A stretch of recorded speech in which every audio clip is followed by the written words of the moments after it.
Good afternoon, everybody. I'm here today. First of all, Claire sends apologies. She was called away unexpectedly. I should have been here today. I want to talk a little bit about my own mental health journey and how I've engaged with the recovery-focused approach in my own journey. I have had mental health problems most of my adult life, and particularly in about the last 10 years, I spent an awful lot of time just going in and out of hospital. I wasn't living a life worth living.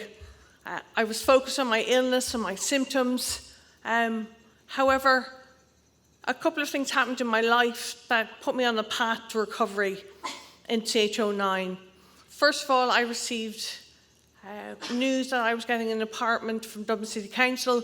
I was in a very difficult setup where I was living previously. And when I moved into that apartment, I was absolutely delighted. I'm very lucky, and I know that. And I decided that I'd better start looking at something to do to fill my days. And that's where I came across the Suzanne Clubhouse. Suzanne is a recovery-orientated organisation which delivers services to people with mental health difficulties. It's where I first came across the notion of co-production. Service users and staff work alongside each other to deliver the service. And when I was there, my confidence grew in terms of what I was able to do. Through Suzanne, I became involved with the North Dublin Service User Forum.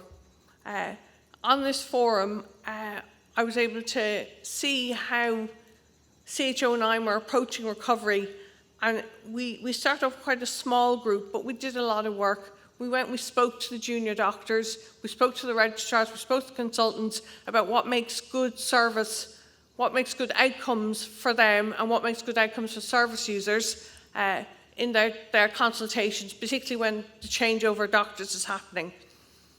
And from the Service User Forum, I was invited to get involved with ARI. And through my involvement with ARI, I learned the value of co-production. I was not just a token member on a committee there to be taken out and shown out, we're doing a great job, should we have a service user on board? It wasn't like that. Members were working as a group, and through this we had strength. On our working group nowadays, we have between 8 and 10 solid members coming from service user and family members. We've built a strong relationship. I have done recovery principles training myself, but I'm hoping to do it in the future. For myself, though, through all my recovery work with ARI, also with OLAS, also through RAP, I've gone back to college. I'm living a life worth living. I'm delighted to share that with you today. Thank you.